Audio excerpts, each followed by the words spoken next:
There was a time where The Walking Dead was the biggest show on cable television. It was more than a show, it was a cultural event. It is what brought the zombie genre into a mainstream focus. It was a show about survival, loss, and what it meant to be human when everything human has been stripped away. Then came Negan, and it all changed. In this video, we're going to take a look at how Negan's introduction marked the beginning of the end, how his storyline derailed the show's tone and pacing, and how the writer's obsession with redeeming him cost us some of the most beloved characters and promising arcs. Let's get into it. I'd argue that the only great part about the entire Savior arc was their introduction.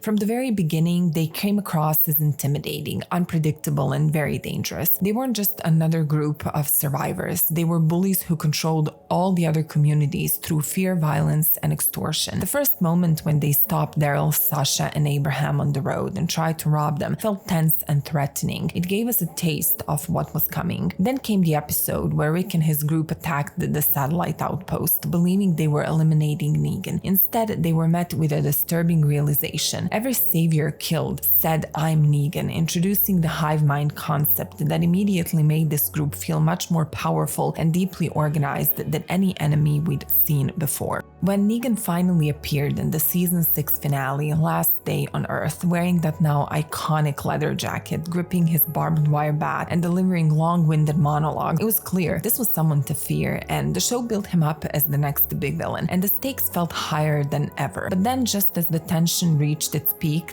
the screen went black.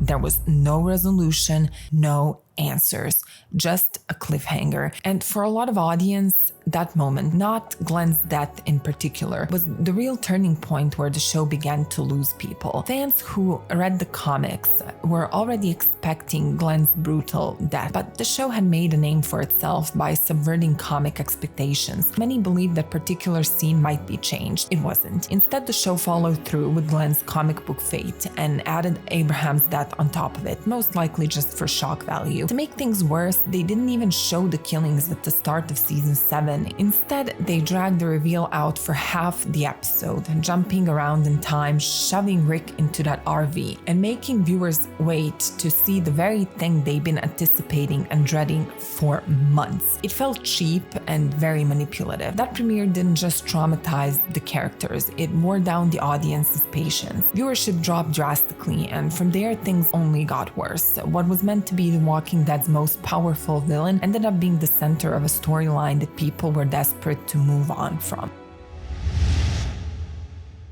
Negan was supposed to be the perfect villain, a brutal king ruling with a bat instead of a crown, designed to test Rick like never before, and his introduction was strong indeed. Horrific, yes, but undeniably memorable. What followed, though, was the beginning of a slow, painful shift in the show's direction. The tone changed from tense, character-driven survival to a dragged-out power struggle that often felt more like filler than rebellion. The idea of Rick versus Negan, two leaders with opposing ideologies, had so much potential. A battle of justice, freedom, and reclaiming agency from tyranny. But that vision quickly got lost under the weight of endless stalling and poor pacing. Instead of rising up immediately like they did in the comics, Rick and others spent far too long doing nothing. For half a season, Rick is stripped of all leadership and initiative. The man who once bit someone's throat out to protect Carl now flinched under Negan's bat and did what he was told. And sure, that can be part of the story, showing a leader broken, but it dragged on for too long. The actual resistance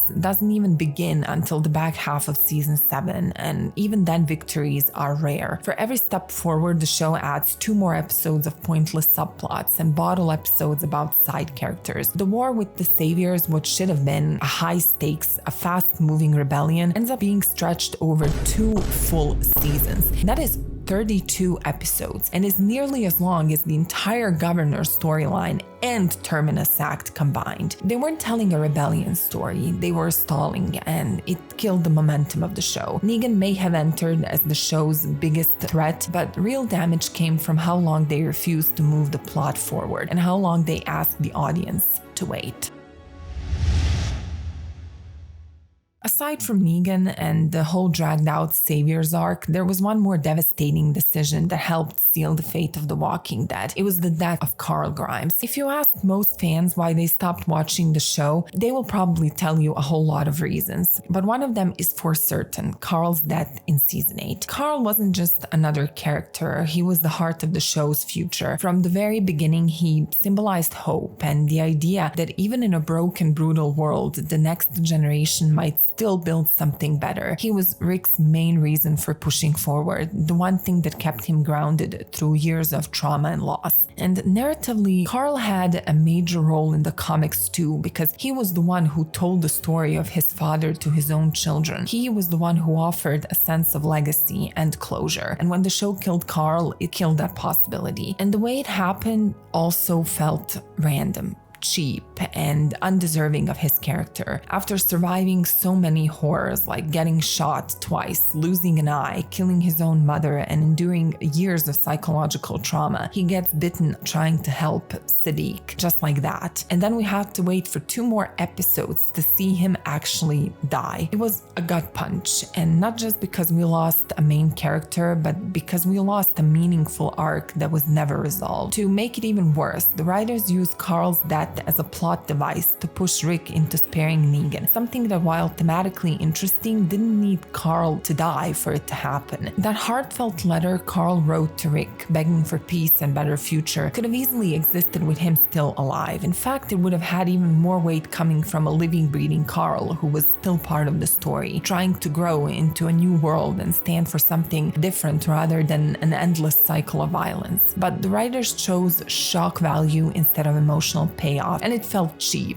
once again. From that moment on, it became painfully clear that the story no longer mattered the way it used to. Choices weren't being made to serve the characters or their arcs. They were made for ratings, twists, and temporary buzz.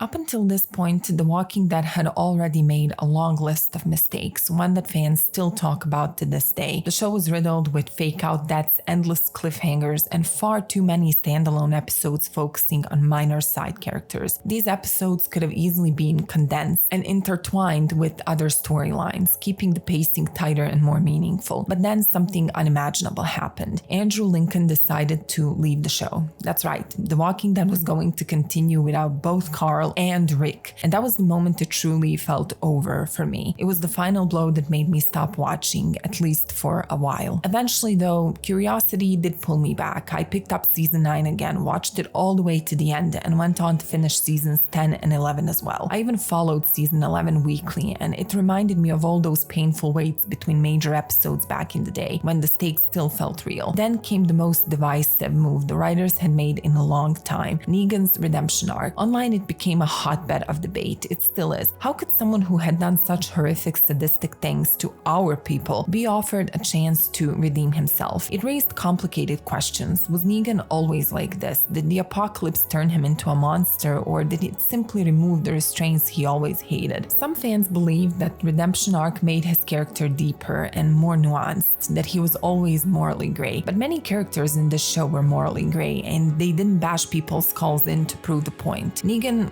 wasn't just a leader, he was sadist. Even before the world ended, he was aggressive and unhinged. The only things keeping him from unleashing the darkness were society's laws and his wife Lucille. When she died and the world fell apart, nothing was holding him back anymore. He built an empire on fear, forcing people to kneel before him just so they would never forget he was the reason they had safety, food, and order. And this is why his redemption arc felt so jarring to so many viewers. Still, the show doubled down on it, partially because Jeffrey Dean Morgan became the new face of the series after Andrew Lincoln's departure. He was pushed into major storylines, some more successful than others. His defeat of Alpha and Beta felt earned, and there were compelling moments. His quiet friendship with Judith while locked up, his decision to save her during a snowstorm, and the way Maggie refused to kill him even when he begged for it, because she realized he was defeated and she wanted to keep him like that for as long as possible. But despite all this, the arc never set right for many fans. It felt like too little, too late, and it highlighted how far the show had drifted from its emotional core.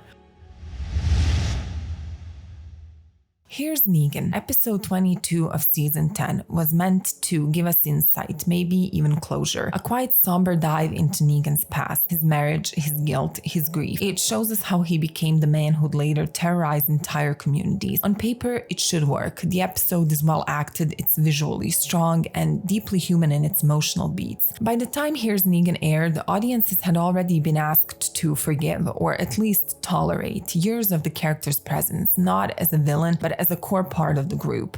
And this episode felt like the writer's final plea. See, he's just a man, he's suffered, he regrets it all. We learned that Negan was once a gym teacher, then a caretaker for his wife Lucille as she battled cancer. He cheated on her before the world ended, couldn't get her the treatment she needed after society collapsed, and ultimately lost her. His guilt consumed him. He didn't want to feel anything anymore, not grief, not love, not shame, and so he turned it all off. He became someone else, the savior. That's the core message of the episode. The Negan was shaped by tragedy, not born a monster, and maybe that would have worked if we hadn't already watched him commit atrocities with disturbing glee, if we hadn't seen him enjoy the power, the sadism, the psychological games. Negan didn't just kill, he made a show out of it. He enforced loyalty, he humiliated people. He enforced loyalty through trauma. Naming a barbed wire bat after his dead wife wasn't a tribute. It was a twisted act of memorialization, one she likely would have been horrified by. Even with the tragic backstory, it's hard, maybe even impossible, to reconcile the man who sat by his dying wife with the man who bashed Glenn's skull in while laughing. The show wants us to believe those two men are the same. The trauma turned him into what he was, but that's a generous interpretation, because when the apocalypse came, Negan didn't just survive, he thrived. The world let him become what he always felt constrained from being. And then came the final blow, the decision to pair him with Maggie, the widow of one of his victims, for a spin-off instead of giving Negan a quiet end, alone, contained, powerless. The writer shoved him into more central stories that didn't need him. Every time Maggie came close to killing him, something stopped her, and for many of us watching, it was infuriating. Not because she didn't kill him, but because he was still there and Carl and Rick weren't. Negan lingered long after the emotional heart of the show had been ripped out. He became a symbol of the show's shift, away from character-driven stories towards spectacle, shock value, and ultimately narrative dissonance. At the end of the day, the story we once loved, the one that gave us some of our favorite characters and most unforgettable moments, ultimately suffered greatly. Poor pacing, dragged out storylines, Gimple speak, endless dream sequences, and other frustrating creative choices chipped away at what made The Walking Dead so special. To this day, it genuinely saddens me that something so cherished was butchered to the point where it became almost unrecognizable. I recently rewatched the series and was reminded of how overwhelming these dream sequences were, especially the ones filled with that signature Gimple speak. One scene that stood out, or rather frustrated me all over again, was from the final episode of season 7. Sasha climbs into the coffin, takes the suicide pill, and dies before reaching Alexandria. But every time something intense or suspenseful is about to happen, like when Negan is about to open the coffin, the show cuts away to Sasha in darkness, followed by some abstract, drawn-out dream conversation with Abraham. It dragged on and made little narrative sense. What should have been a high-stakes, emotionally charged moment instead became a disjointed, confusing sequence. It was infuriating, and honestly, it still is. When I think back to how The Walking Dead started with that near-perfect pilot episode, which was full of raw emotion, vulnerability, and human survival, and compare it to what the series became, it's heartbreaking. The show began unraveling as early as season 5. One of the first major issues was the boomerang-style storytelling. Episodes focused entirely on side characters with minimal relevance to the larger plot. It slowed everything down. Then came season 6 and the fake-outs. First, Glenn under the dumpster, which dragged on forever, and then the infamous season 6 cliffhanger. That moment alone marked a turning point. From there, the mistakes only piled up. What hurts the most is that we never truly got a satisfying conclusion. Andrew Lincoln was the perfect Rick Rick Grimes. But instead of honoring that, the writers gave him a poorly thought out storyline that led to his departure. Then they brought him back for The Ones Who Live, only to make things even worse. That series made me realize just how far The Walking Dead has strayed. Rick and Michonne, once grounded and vulnerable, now feel more like apocalyptic superheroes. Even their reunion with Judith and RJ felt hollow, and I couldn't help but think how much more emotional impact it would have had if it had been Carl instead. Now, if you enjoyed this breakdown, hit like, subscribe, and let me know in the comments, when did you stop watching The Walking Dead?